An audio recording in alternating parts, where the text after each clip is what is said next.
जय श्री हरि विष्णु, जय महालक्ष्मी। दोस्तों, एकादशियों में सबसे बड़ी एकादशी कहे जाने वाली परिवर्तिनी एकादशी 25 सितंबर 2023 को पढ़ने जा रही है। और यदि आप भी आपके घर की सुख शांति, संतान की कमी और धन की कमी या कर्ज से परेशान हैं या आपका भाग्य आपका साथ नहीं दे रहा है, तो दोस्तों, परिवर्तिनी एकादशी का दिन आपके लिए बेहद महत्वपूर्ण और खास होने जा रहा है, क्योंकि इस दिन राजयोग, अमृत सिद्धि योग और साथ ही धनलक्ष्मी जैसे कई बड़े योग बन रहे हैं और इस दिन भगवान श्रीहरि विष्णु सब पर अपनी कृपा बरसाने वाले हैं। इसलिए दोस्तों, अगर आप भी भगवान विष्णु और महालक्ष्मी जी से इस दिन जो भी सच्चे दिल से मांगेंगे वो मनोकामना आपकी जरूर पूरी होगी। और दोस्तों, अगर आप इस दिन केले के पेड़ से जुड़े इस चमत्कारी और 100% सटीक और असरदार उपाय को कर लेते हैं तो आप देखेंगे कि कुछ ही दिनों में आपकी सभी समस्याओं का हल संपूर्ण रूप से हो जाएगा। दोस्तों, एक साल में करीब 24 एकादशी पड़ती है और 25 सितंबर को पड़ने वाली एकादशी सभी एकादशियों में सबसे बड़ी मानी जाती है। और इस एकादशी पर आपको केले के पेड़ से जुड़ा ये उपाय जरूर करना चाहिए, जो कि आपकी किस्मत बदल देगा और आपको बना देगा मालामाल और धनवान। साथ ही इसे एकमात्र उपाय से आपके सभी दुखों का नाश हो जाएगा। इसलिए दोस्तों को आखिर तक जरूर देखें। और दोस्तों, अगर आप भी अपने जीवन में भगवान श्री हरि विष्णु की कृपा पाना चाहते हैं तो इस वीडियो को लाइक करें कि कमेंट में जय श्री हरि विष्णु, जय मां लक्ष्मी लिखना ना भूलें। दोस्तों, हिंदू धर्म में सभी एकादशी तिथि भगवान विष्णु को समर्पित है। उनमें से कुछ एकादशी तो विशेष मानी गई है,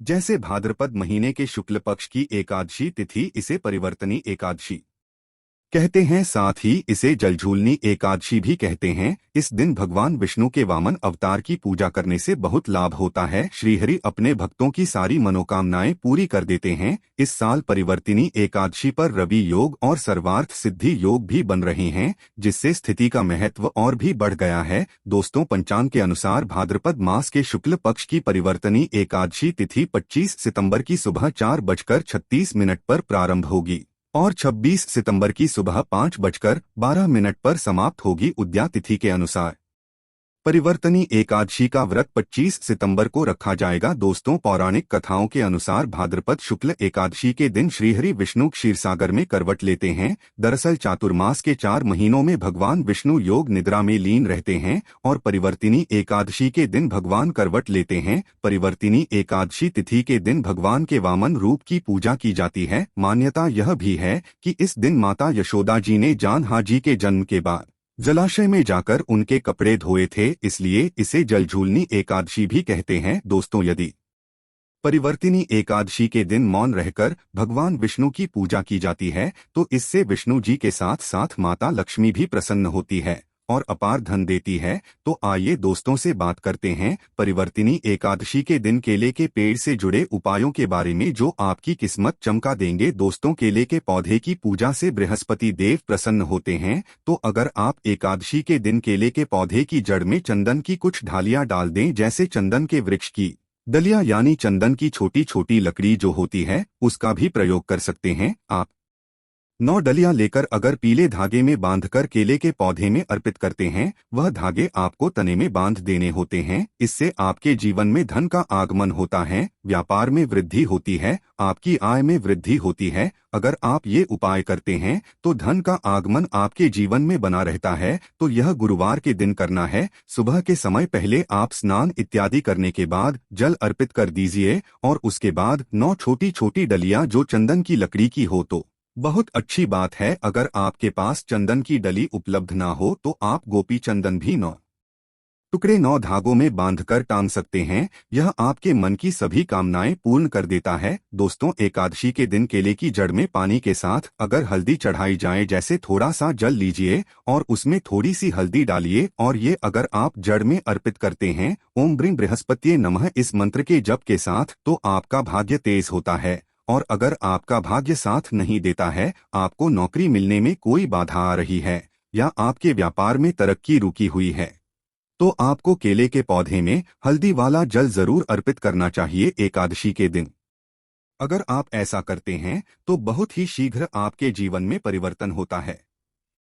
दोस्तों, जो लोग अपनी जिंदगी में बहुत अधिक परेशान हैं, आपका कोई भी काम नहीं बन रहा है और आप हर तरफ से परेशान हैं, घर में भी आपकी परेशानी है, आप बाहर जहां काम करते हैं वहां भी आपको बहुत अधिक दिक्कतें आ रही है, तो आपको चाहिए कि एकादशी के दिन केले के पेड़ की जड़ में थोड़ा सा गुड़ भीगी हुई चने की दाल डालकर अर्पित कीजिए। तो जल के पात्र में आपको थोड़ा सा गुड़ डाल देना है और उसमें ही थोड़ी सी भीगी हुई चने की दाल डालकर बृहस्पति देव को यानी कि केले के पौधे में आपको अर्पित करना है, या आप कुछ बृहस्पतिवार ही करेंगे।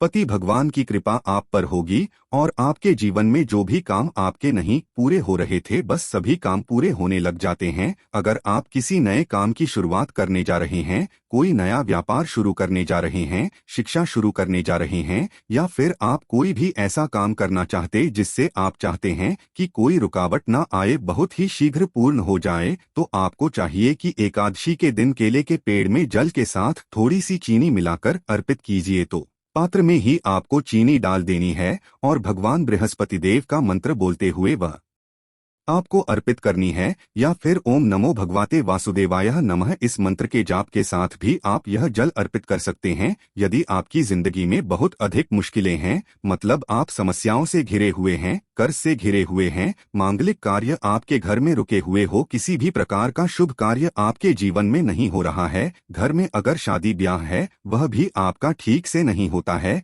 कई बार क्या होता है कि हम घर में एक छोटा सा हवन भी बिना कमलेश के नहीं करवा पाते हैं, इस तरीके की स्थिति घर में होती है, मतलब बहुत अधिक नकारात्मक ऊर्जा अगर आपके जीवन में है, आपके घर परिवार में है, तो आपको चाहिए कि केले के पेड़ की जड़ों में 2 हल्दी की साबुत गांठें रख दें। ऐसा अगर आप इस एकादशी पर करते हैं तो बहुत ही शीघ्र आपके जीवन से यह जो समस्या है कि आपका हर कार्य निर्विघ्न पूरा नहीं हो पाता है, आपके सब कार्यों में कलह क्लेश होता है, इससे आपको मुक्ति मिलेगी। अगर आप मंदिर में जाकर पूजा कर रहे हैं, मंदिर में केले का पौधा है और वहां आप पूजा कर रहे हैं, तब तो हल्दी की गांठ आप वहीं पर छोड़ दीजिए, लेकिन अगर आप घर में करते हैं तो एकादशी को आपको साबुत हल्दी चढ़ानी है और जब यह इकट्ठा हो जाती है तो आप वहां ले जाकर जल में विसर्जित कर दीजिए, या फिर आप मिट्टी में ही अपने घर में जो गमले हैं उसमें इस हल्दी की गांठ को दबा सकते हैं। दोस्तों, अगर आप धन के अभाव में परेशान हैं या आप बहुत अधिक अमीर बनना चाहते, धन किसको नहीं चाहिए, धन तो सबको चाहिए, आप कितने भी धनवान हो फिर भी ऐसा लगता है कि धन की अभी और भी कमी है।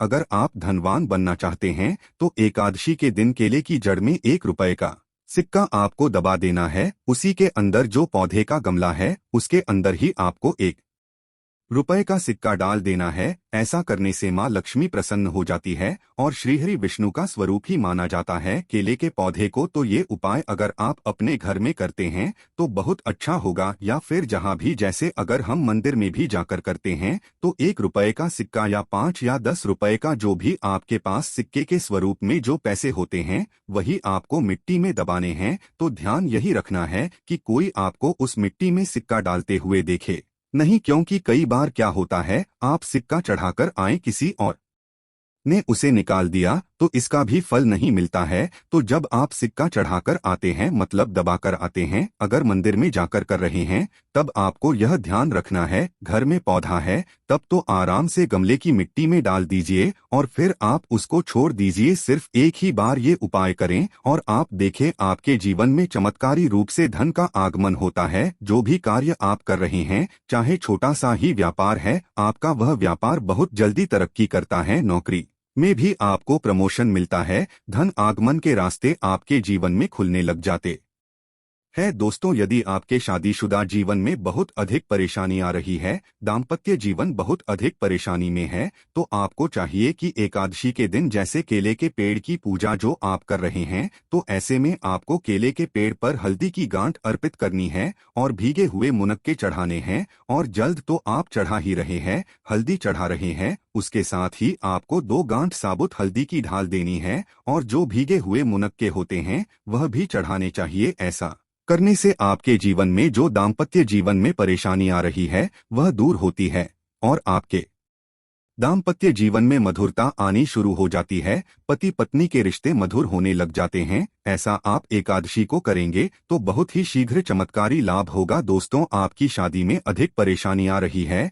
या फिर आपको संतान प्राप्ति में बहुत बाधाएं आ रही है, तो आपको क्या करना चाहिए? एकादशी के दिन केले की आप पूजा कीजिए, हल्दी डालकर जल अर्पित कीजिए और उसके बाद आपको क्या करना है, थोड़ा सा पीला कपड़ा आपको केले के पौधे पर डालना है, अर्पित करना है, पीला कपड़ा चढ़ा देना है और इसके बाद आपको केले की परिक्रमा करनी है। आपको केले के पौधे की 7 परिक्रमा करनी है। मन में आपके जो भी कामना है, चाहे आप विवाह की कामना रखते हैं या फिर आपकी संतान प्राप्ति में बाधा आ रही है, तो आप भगवान बृहस्पति देव से प्रार्थना कीजिए कि आपके मन की यह कामना है बहुत ही शीघ्र पूर्ण हो। तो बहुत ही शीघ्र आपके विवाह में जो बाधाएं आती है वह दूर होती है और शीघ्र ही आपके विवाह के योग बनने लग जाते हैं। रिश्ता आपका जो बार बार टूट रहा है, तब आप यह उपाय करें, बहुत ही शीघ्र आपको लाभ होगा। मनचाहा वर चाहते हैं तब भी आपको इस विधि से केले की पूजा करनी चाहिए कि पहले आपको जल में हल्दी मिलाकर अर्पित करना है, थोड़ी सी भीगी हुई चने की दाल डाल दीजिए, मुनक्का अर्पित कीजिए और उसके बाद आपको पीला कपड़ा अर्पित करना है और 7 परिक्रमा करनी है। जैसे हम सीधा घूमते हैं उसी तरीके से इसके बाद बृहस्पति देव से प्रार्थना करेंगे तो आपके विवाह में संतान में जो भी बाधाएं आ रही है बहुत ही शीघ्र दूर होती है। दोस्तों, एकादशी के दिन नहाने के बाद केले के पेड़ पर जल चढ़ाना बहुत शुभ माना जाता है और अगर आप हल्दी मिला हुआ जल अर्पित करते हैं तो इससे आपके सभी कार्यों में सफलता मिलती है, आपके सभी शुभ कार्य बनने लग जाते हैं। घर में अगर किसी भी प्रकार की धन की समस्या है, धन रुका हुआ है, धन का आगमन नहीं हो रहा है, आपके जीवन में सुख समृद्धि नहीं है, तो आपको क्या करना चाहिए? एकादशी के दिन केले के पेड़ पर चंदन की माला अर्पित करनी चाहिए। चंदन की माला मार्केट में आसानी से मिल जाती है, जो पूजा की दुकान होती है वहां से लीजिए और उस माला को आप केले के पौधे पर टांग दीजिए और थोड़ी सी हल्दी पौधे की जड़ में अर्पित कीजिए, जल्दी कीजिए। उसके बाद आपको थोड़ी सी हल्दी पाउडर अर्पित करनी है, इससे आपके जीवन की सभी परेशानियां दूर होंगी। आप जिस भी परेशानी से ग्रस्त हैं, अगर सिर्फ आप चंदन की माला उस केले के पौधे पर डाल देते हैं और हल्दी अर्पित करते हैं, जल अर्पित करते हैं, 7 बार परिक्रमा करते हैं, तो इससे आपके जीवन की सभी परेशानियां दूर होंगी, सुख समृद्धि का आगमन होगा। मन में कोई विशेष कामना है, जैसे धन संतान के लिए प्रार्थना करना चाहते हैं, तो उस समय जब आप चंदन की माला अर्पित कर रहे हैं, आप भगवान से प्रार्थना कीजिए, बहुत ही शीघ्र आपकी कामना पूर्ण होती है। और अगर आप किसी भी प्रकार की परेशानी से ग्रस्त हैं, एकादशी के दिन केले की पूजा करेंगे, केले के पौधे में आप जल अर्पित करेंगे, परिक्रमा करेंगे, तो बहुत ही शीघ्र देव की कृपा प्राप्त होगी। बृहस्पति देव की कृपा से हमारे जीवन के सभी शुभ कार्य होते हैं, मांगलिक कार्य होते हैं, हमारा भाग्य तेज होता है। तो आइए दोस्तों, अब सुनते हैं परिवर्तिनी एकादशी की व्रत कथा, जिसको सुनने मात्र से आपकी सभी मनोकामनाएं पूरी हो जाएगी। युधिष्ठिर ने पूछा, है भगवान, भाद्रपद शुक्ल एकादशी का क्या नाम है? इसकी विधि तथा इसका महात्म्य कृपा करके कहिए। भगवान श्री कृष्ण बोले, राजन, इस विषय में मैं तुम्हें एक कथा सुनाता हूँ जिसे ब्रह्मा जी ने महात्मा नारद से कहा था। नारद जी ने पूछा, चतुर्मुख, आपको नमस्कार है। मैं भगवान विष्णु की आराधना के लिए आपके मुख से यह सुनना चाहता हूँ कि भाद्रपद मास के शुक्ल पक्ष में कौन सी एकादशी होती है? ब्रह्मा जी ने कहा, मुनिश्रेष्ठ, आपने बहुत उत्तम बात पूछी है। भादों के शुक्ल पक्ष की एकादशी परिवर्तिनी के नाम से विख्यात है। उस दिन भगवान ऋषिकेश की पूजा होती है। इसका यज्ञ करने से वाजपेय यज्ञ का फल मिलता है। पापियों के पाप नाश करने के लिए इससे बढ़कर कोई उपाय नहीं। जो कमलनयन भगवान का कमल से पूजन करते हैं वे अवश्य भगवान के समीप जाते हैं। जिसने यह व्रत और पूजन किया उसने ब्रह्मा विष्णु सहित तीनों लोगों का पूजन किया। आथ हरिवासर अर्थात एकादशी का व्रत अवश्य करना चाहिए। आथ मोक्ष की इच्छा करने वाले मनुष्य इस व्रत को अवश्य करें। इस दिन भगवान करवट लेते हैं, इसीलिए इसको परिवर्तिनी एकादशी भी कहते हैं। माँ जी ने कहा, मुनिश्रेष्ठ, सूर्यवंश में मानधाता नामक एक चक्रवर्ती सत्य प्रतिज्ञ और राजर्षि हो गए। वे अपने औरत पुत्रों की भांति धर्म पूर्वक प्रजा का पालन किया करते थे। उनके राज्य में अकाल नहीं पड़ता था, मानसिक चिंताएं नहीं सताती थी और व्याधियों का प्रकोप भी नहीं होता था। उनकी प्रजा निर्भय तथा धन धान्य से समृद्ध थी। महाराज के कोष में केवल न्याय उपार्जित धन का ही संग्रह था। उनके राज्य में समस्त वर्णों और आश्रमों के लोग अपने अपने धर्म में लगे रहते थे। मानधाता के राज्य भूमि कामधेनु के समान फल देने वाली थी। उनके राज्यकाल में प्रजा को बहुत सुख प्राप्त होता था। एक समय किसी कर्म का फल भोग प्राप्त होने पर राजा के राज्य में 3 वर्षों तक वर्षा नहीं हुई। इससे उनकी प्रजा भूख से पीड़ित हो नष्ट होने लगी। तब संपूर्ण प्रजा ने महाराज के पास आकर कहा, निर्पत श्रेष्ठ, इस समय अन्न के बिना प्रजा का नाश हो रहा है। अतः ऐसा कोई उपाय कीजिए जिससे हमारे योग का निर्वाह हो। राजा ने कहा, आप लोगों का कथन सत्य है, किंतु जब मैं बुद्धि से विचार करता हूँ तो मुझे अपना किया हुआ कोई अपराध नहीं दिखाई देता। फिर भी मैं प्रजा का हित करने के लिए पूर्ण प्रयत्न करूंगा। ऐसा निश्चय करके राजा अपने मंत्रियों को साथ ले विधाता को प्रणाम करके सघन वन की ओर चलती है। वहां पर घूमते घूमते एक दिन उन्हें ब्रह्मपुत्र अंगिरा राशि के दर्शन हुए। उन पर दृष्टि पड़ते ही राजा अपने वाहन से उतर पड़े और दोनों हाथ जोड़कर मुनि के चरणों में प्रणाम किया। राजा मुनि के समीप बैठे तो मुनि ने राजा से आगमन का कारण पूछा। राजा ने कहा, भगवान, मैं धर्मानुकूल प्रणाली से पृथ्वी का पालन कर रहा था, फिर भी मेरे राज्य में वर्षा का अभाव हो गया। इसका क्या कारण है, इस बात को मैं नहीं जानता। रस्सी बोले, राजन, इस युग में केवल ब्राह्मण ही तपस्वी होते हैं, दूसरे लोग नहीं, किंतु आपके राज्य में एक शूद्र तपस्या करता है। इसी कारण मेघ पानी नहीं बरसाते। तुम इसके प्रतिकार का यत्न करो जिससे ये अनावृष्टि का दोष शांत हो जाए। राजा ने कहा, मुनिवर, एक तो वह तपस्या में लगा है